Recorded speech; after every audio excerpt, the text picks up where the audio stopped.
Magandang umaga, tanghali, hapon at gabi. Kung anong oras nyo ito napapanood, kamusta po kayo lahat?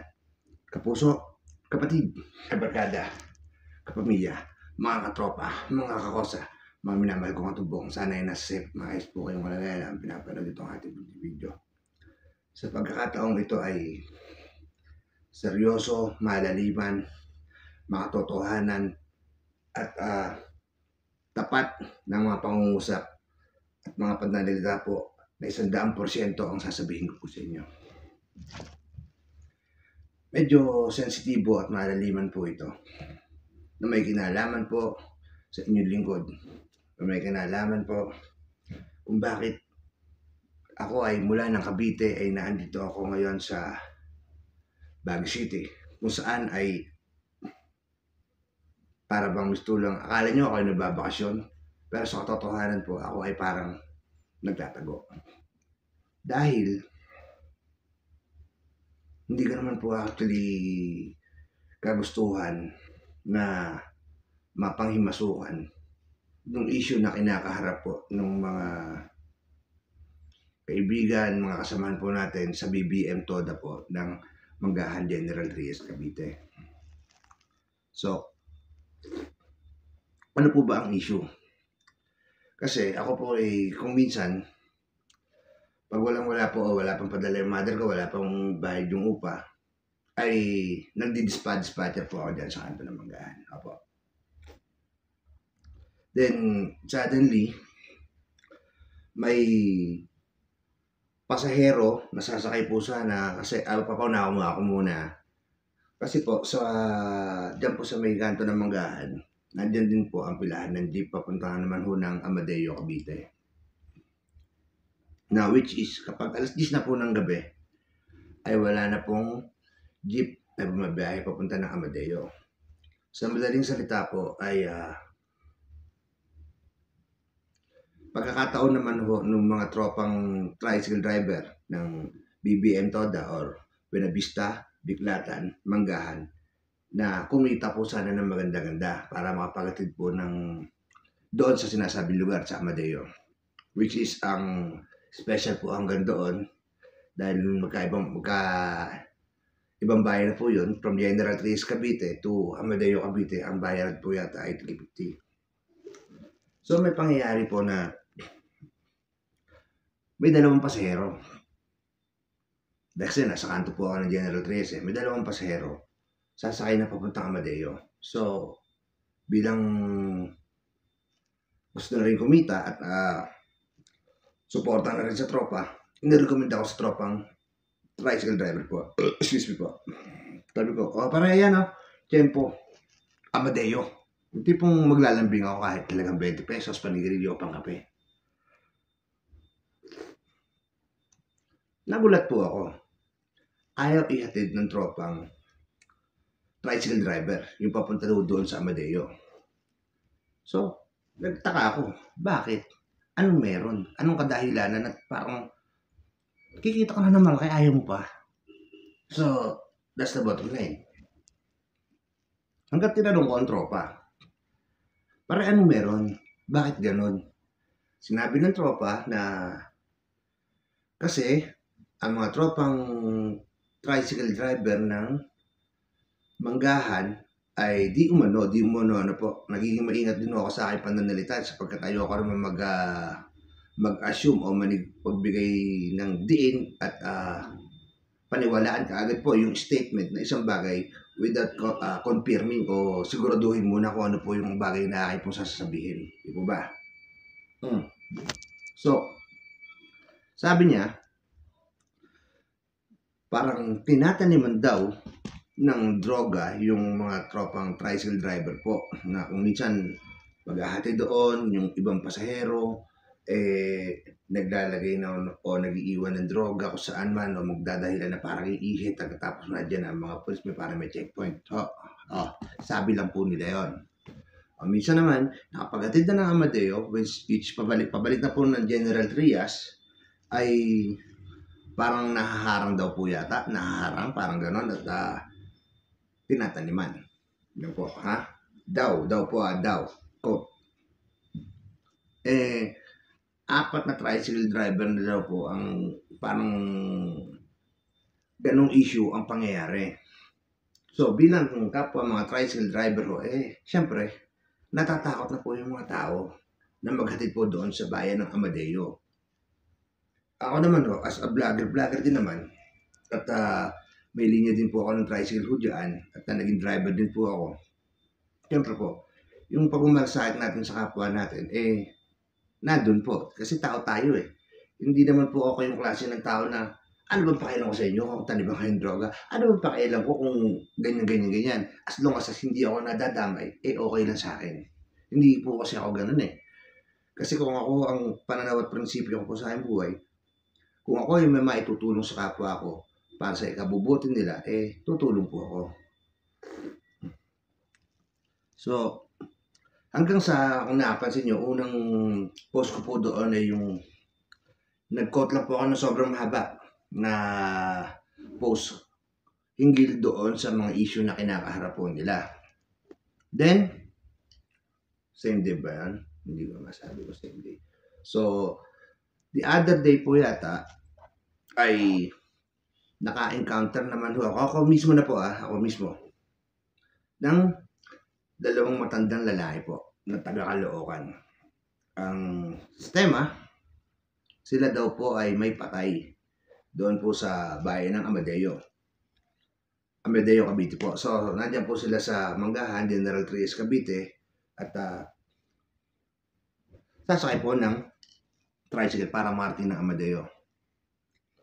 So, mula doon sa may parang talipapa dyan po sa may Pure Gold, ayaw po silang isakay ng tropa dahil dado sa takot at pangamba na baka yung mga tricycle driver pagka balik ko kung ano man mapahamak ko, umatinim di umano ng droga po.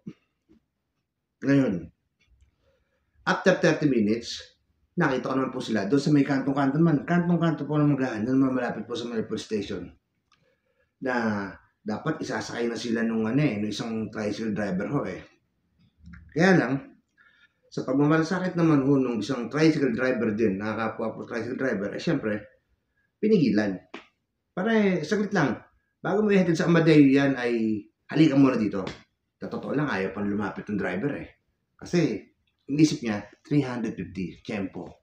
Napakalaking bagay po anong 350. Lalo na po sa isang ordinaryong mamamayan na di po ba? Ayaw pang bumaba ang tricycle driver.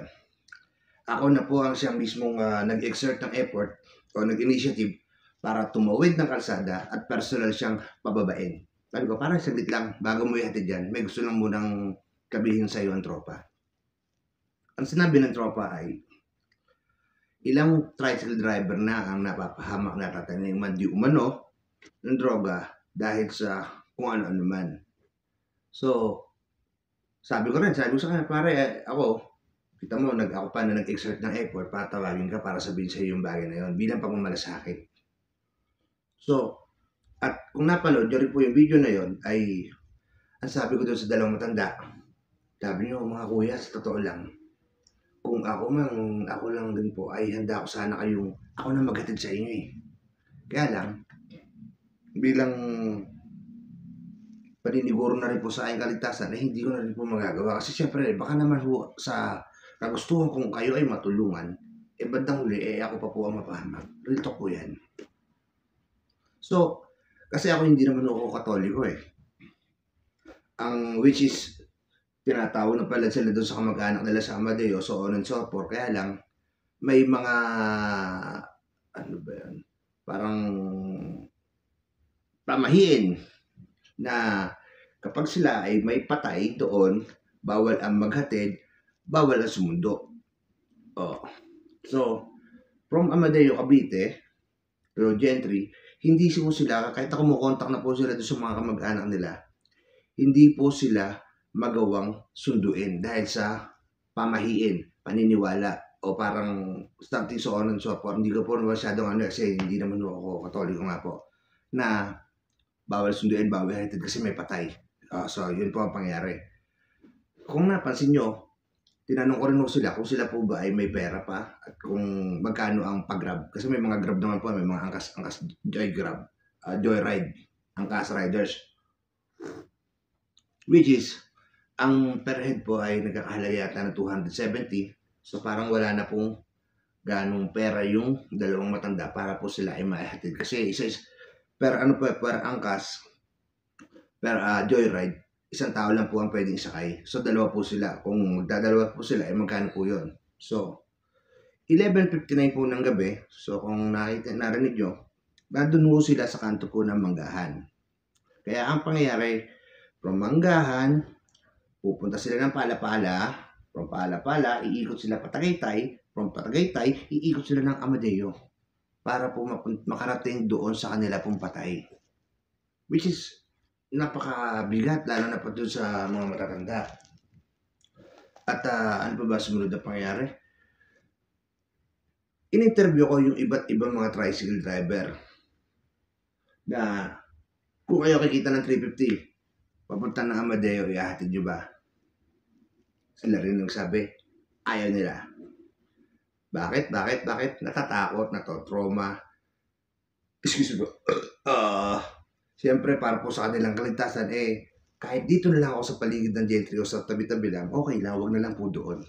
Dahil, siyempre, may mga pamilya ko sila, ayaw ko nila mapahamak. At sinabi ko din naman, sa statement ko, na mahirap, madamay sa isang bagay na wala kang kamahalay-malay. Which is parang dapat pala sinasabi ko po sa sarili ko Kaya ngayon, ako ang nag-upload dito po video kasi nagbablog-vlog po ako Ang parang nagpabigat pa yung sinabi nito nitong si Egay. Which is, sa totoo lang, lahat ng statement niya, sinabi ko po sa inyo, labas ako doon. At hindi ho ako ang taong nagpumilit sa kanya na interviewin siya para magbigay siya ng kanyang statement o saloobin hinggil po doon sa issue na yun. Yun nga lang ho, medyo parang sobra-sobra o kalabasan na ho yata yung kanyang ginawang statement na pananalita. Kasi, like what I've said, hindi po tayo dapat magsalita ng in general. Katulad na lamang yung tipong kung napanood yung video po namin ng PD5 po dito sa Baguio City. At kung napanood nyo po yung live video ko po doon nung ako po ay nandiyan pa sa Manggahan, ang sabi ko doon, mga tumbong, hindi po tayo dapat nagsalita na in general na yung tipong lahat ng mga pulis, raulo, lahat ng mga pulis, tratado, lahat ng mga pulis, walang yan. Hindi po ganun ang tao Bagamat, kung sakali mo may mga ganun, hindi pa tayo dapat po magsalita ng terminology na lahat. Kasi pag sinabi mo lahat na po yun Kaya ano ang dapat na terminology po? May ibang mga pulis na ganito, ganyan, na hindi gumagawa ng magaganda. May mangilan-ngilan na alam naman nila kung ano ang tama at mali, yung mali pa ang siyang ginagawa. Pero yung sabihin mo, lahat, mali po yun. Dahil ako naniniwala po ako na mas maraming pulis ang tapat na ginagampanan yung kanila pong mga tungkulin. Mas maraming mga pulis ang handang mamatay at pumatay para sa bayan, para sa katotohanan. Mas maraming pulis ang may dignidad, may integridad, at may prinsipyo. Wala po ang gustong pangalanan, wala po akong nine-name drop, o wala po akong pinipinpoint. Basta't ako naniniwala, mas maraming mga pulis ang matitino kaysa sa mga tarantado at siraulo. Then, eto na po. Bakit ako ngayon na andito sa Baguio? Okay? Okay, unawa na lang po ito. Kasi, imagine, kung ikaw po yung isa sa mga tao na parang nasa gasaan ko tungkol dyan sa issue na po na iyan, ano po ang mararamdaman nyo? Ano ang magiging saloobin nyo? Ano ang iisipin nyo?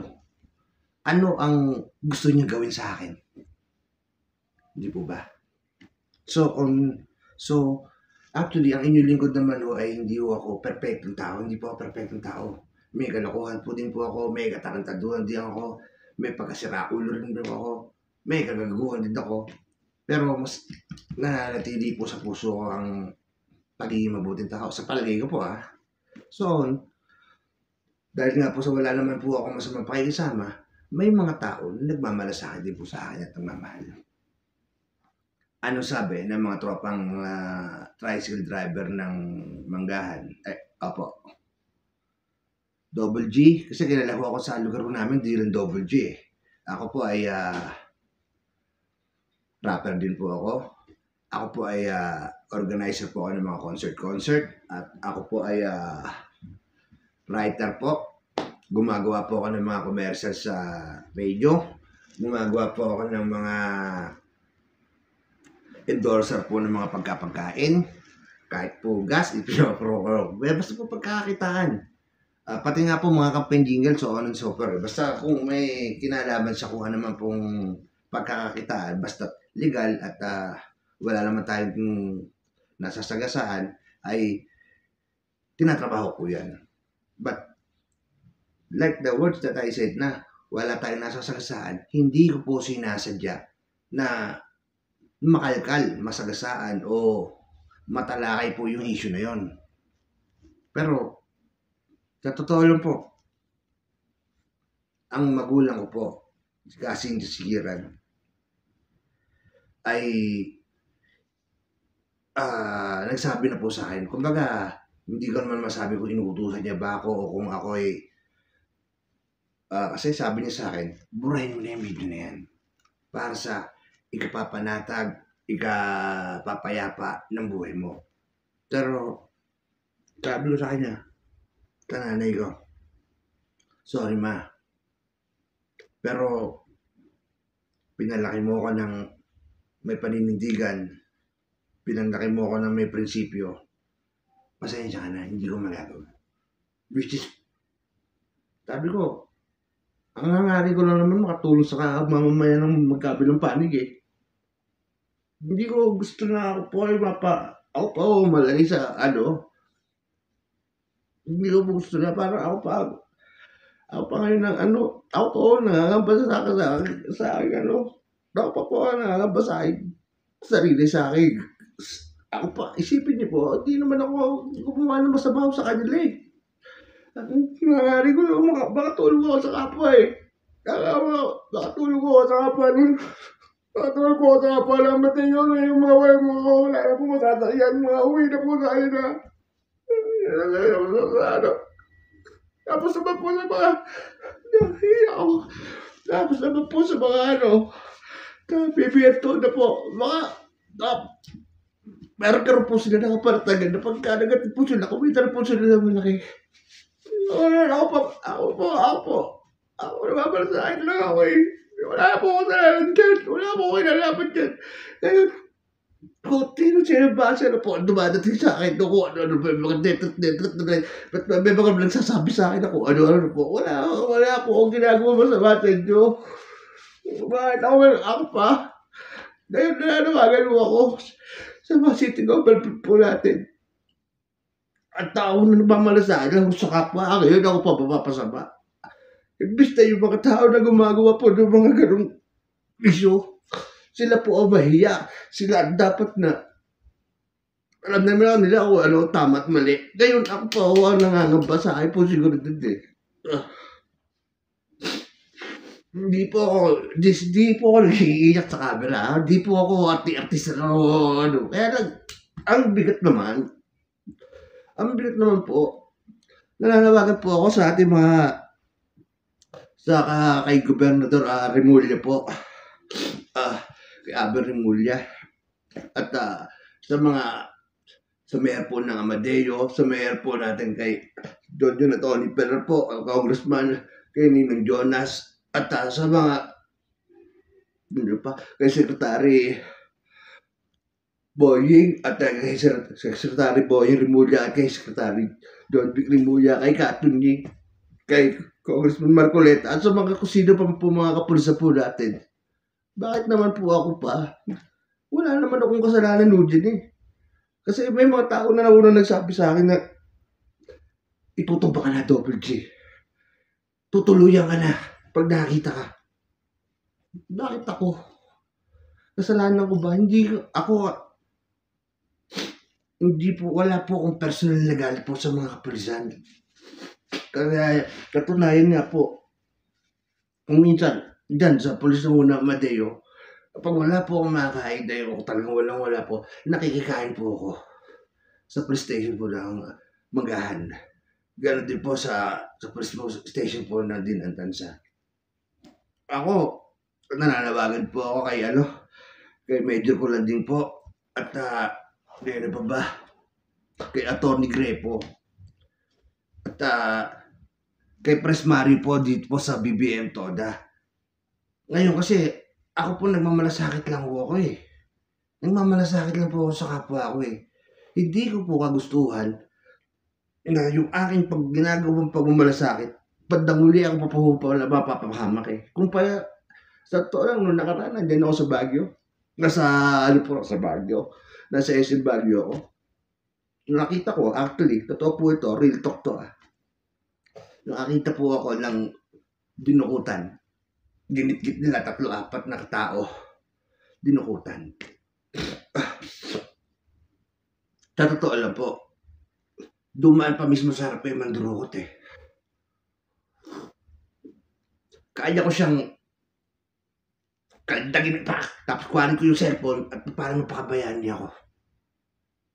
Alam ko na sana yun po ang tamang gawin. Hindi lang isang mamamayang Pilipino na nagmamalasakit sa kapwa. Pero bakit hindi ko na po ginawa? 4 po sila, 4 po sila. Dahil doon sa mga tipong gusto ko lang tumulong, baka banuli, ako pa sasakin, ako pa mapahamak. Which is, ano pa sabi ng ating kapatid dito, nandiyan ako na PD5 na na-interview natin, kung nanonood po kayo. So, marami daw pala talaga sila. At yung iba ay malalakas ang loob dahil di umano pinoprotektahan ng mangilang-ngilang mga pulis. So, this is very sad reality po sa ating bansa eh. At nananawagan ako sa nanay ko. Mahal kita. Maaring kay Maring Bisuela, sa akin may bahay, sa mga anak ko, kay G-Boy, kay Jimar, kay Chantal, kay Shakira, kay Janela, kay Pia, kay Gian. At doon sa akin may bahay si Maring Bisuela, Maring hindi ko alam kung tayo ba magkikita pa, hindi ko alam kung tayo ano ba mangyayari. At sa mga kaibigan ko, hindi ko alam kung magkakasama-sama pa ba tayo. Pero isang bagay lang masasabi ko, mabuti ang puso ko at ang aking kaisipan. Kung may maitutulong ako sa kapwa, tutulong ako. Kaya lang, dito na ba magtatapos? Dito na ba magtatapos ang legasiya, ang aking mga pananaw at prinsipyo ng isang tao na handa lamang tumulong para sa kapwa niya, bandang huli? Siya pa ang tutugisin, siya pa ang kinakailangan, siya pa ang papatayin, siya pa ang... Hindi po ba? Napakasakit naman po. So, sana lamang po ito ay makarating po sa mga kinauukulan at hindi ko alam kung paano kong gagawin. Anong dapat kong gawin? Hindi ko alam kung anong... doon naman po sa mga sinasabing kung sino mga kapulisan na yan. Ako, wala akong binabanggit na partikular na tao. Wala akong binabanggit na partikular na ganyan. Pero, wag naman po. Inuulit ko, hindi ko intensyon na kayo ay sagasaan. Hindi ko intensyon na mahukay kung ano man yung mga ginagawa nyo hindi maganda. At ako, hindi rin man ako nagsasabi na totoo na hunay yung mga bagay na pinaparatang ko sa inyo. Sana lamang, ang gagawin ko? Kailangan pa bang ako humingi ng pakapatawaran sa inyo? Kailangan pa ba ako magsabi sa inyo na pasensya na po? Ano po sa tingin nyo? So, hanggang dito na lang po. At ayan, maraming salamat sa mga kaibigan natin, mga Muslim community po dito sa Baguio City. At maraming salamat po sa mga kaibigan po na nakasalamuha at nakadaupang palad po natin. Maraming salamat po doon sa mga tao na nag-sponsor po sa atin. At maraming salamat po sa mga kapatid ko po sa INC. Mahal ko po kayo mga kapatid. At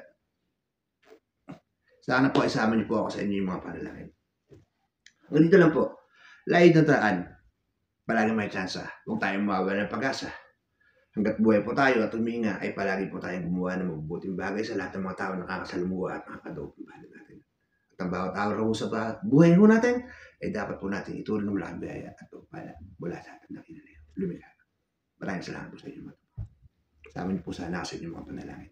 Sana po ay may mga tao po na tumulong sa atin para naman sa kapanatagan po ng aking kalooban at ganoon na rin po na matapos na po yung issue doon po sa Amadeo Cavite, General Trias Magahan, Tanindroga issue. No hard feelings po, sinabi ko lang po sa inyo. Kung ano man po ang pinagsasabi ko dito sa video po na ito ay 100%, yun lamang po ang katotohanan. Magandang umaga po sa inyo.